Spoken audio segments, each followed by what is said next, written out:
going on, guys? So today I'm actually in my friend's 2015 BMW M4, and I gotta say, this car is absolutely beautiful. The red interior is amazing, first of all, and I'm at a loss for words, to be honest. This car is really nice. First of all, so there's a few modifications that he's done to the car. He put on an exhaust, and he put some aftermarket wheels on, which look absolutely fantastic. And just listen to this. Let's talk about how the car handles for a little bit. This car handles great. Like right now I'm in Sport Plus. It hugs the corners. Like it literally, you can throw it anywhere you want, and you can tell that the car is going to be able to handle it.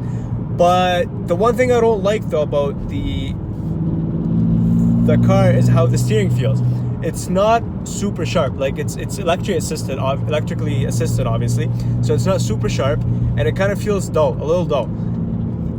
Like I'm not gonna lie, I could say that it feels a little better in my 2016 Elantra, which is because this is a $60,000 sports car used, right?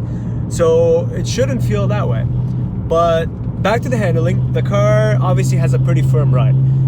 Like right now I have it in the Sport Plus. It's not that bad. Like I'm used to, obviously I have the 84 Corvette, so I'm kind of used to the stiffer suspension. I don't mind it, I kind of like it, but it's not bad. It makes the car handle really well. Because you're not buying this car because you want luxury.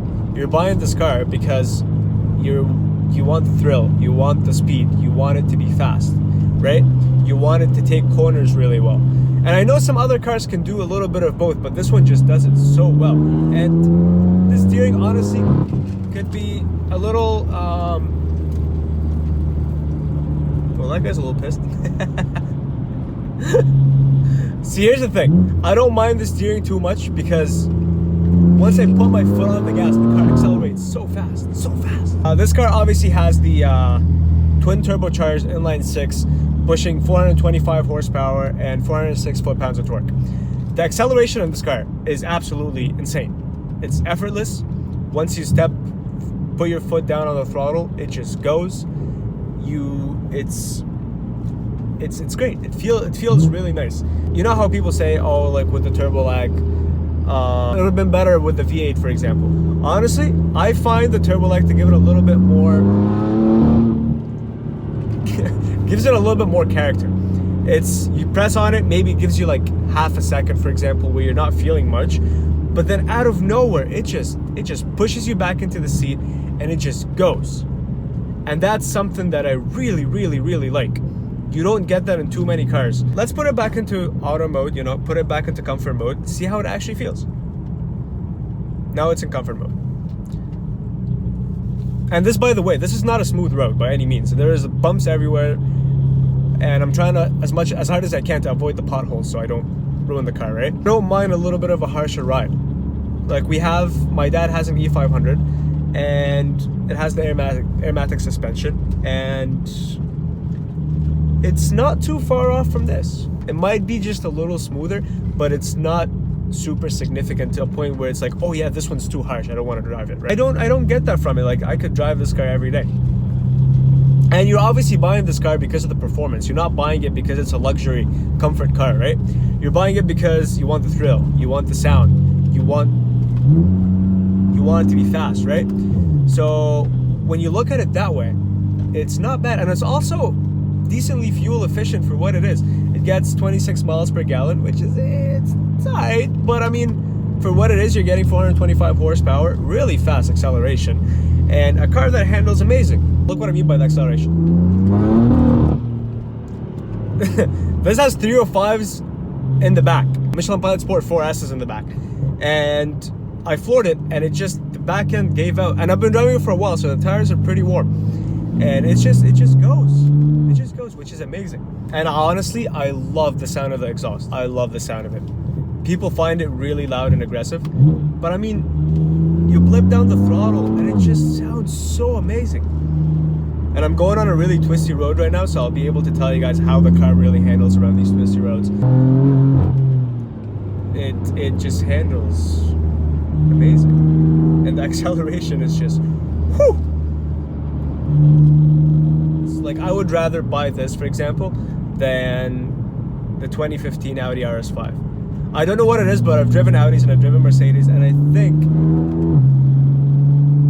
I prefer the way the BMW drives a lot more than either one of them.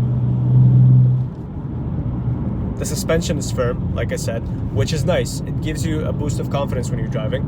It's not like if you go over a bump, oh, the car's gonna spin out. No, it still handles it really well. It's just a firm ride. I know this is supposed to be the successor of the older M3. Obviously, they switched it out for being the new M3 being the 4-door, and the M4 took place of the M3, right? And I love how this looks a lot more aggressive than the older M3. It's a little bit longer, right? And also it's lighter. It's about 50 kilograms lighter, which is good. It might not seem like much, but if you guys look at the history of the M3s, they'd be getting heavier and heavier and heavier and heavier as time goes by. So it's kind of nice that BMW was like, no.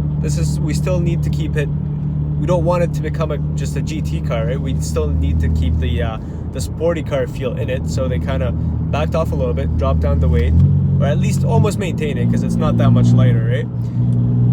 And it drives really nice. I've driven the 335s, right? That car that I drove was pushing 420 horsepower to the wheel, had a bunch of mods done to it, and a video on that is going to be coming soon as well. But in my opinion, if I had the money, I would go for the M4. Let me tell you why. This handles better than the 335. It's miles ahead, right? This has a heads-up display, which is kind of nice. The interior on this car, the leather, the carbon fiber, just everything, how this car is laid out from the inside is just beautiful. The other one might be a lot faster, not a lot faster, but the other one might be a little faster, but it's not always about the speed. You're buying this because it's an M4, it's fast from the factory, it sounds amazing, it drives really well, aside from the steering being a little bit dull, but you're getting the much improved interior. Look at the seat. Look at the detail on the seat. You're getting carbon fiber trim everywhere. You're getting the red stitching on the steering wheel, on the dash. You're getting the heads-up display. You're getting it's just a newer car that feels a lot more refined. Just give me a sec there. Just give me a sec. Just watch my reactions. And I'm in 4th gear. I'm not even like trying to go fast. Love it when the turbo kicks in after you. Watch this.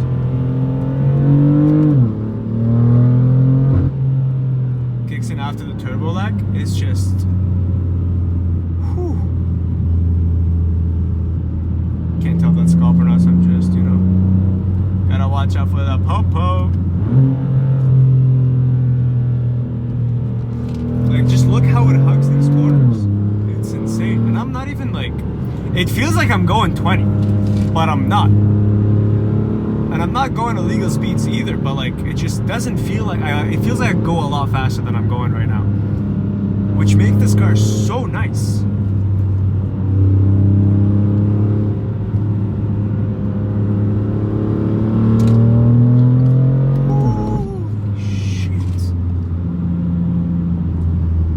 This dual clutch transmission, I gotta tell you, it's so quick. Look, I just touched it. I just blipped it and I just downshifted right away. It's so quick and it's so aggressive when it upshifts. Like every time you shift up, it just pushes you back into the seat and just keeps going, which is, it kind of reminds me of my Corvette a little bit. It's not dual clutch by any means, but every time you upshift, it kind of like jerks up and just pushes you back into the seat and keeps going. And that's just such a good feeling when you're driving a sports car. And it's just so responsive. So responsive. Yeah, you just give this car a bit of gas and the back end just kicks out. Just kicks out immediately. So, that's nice.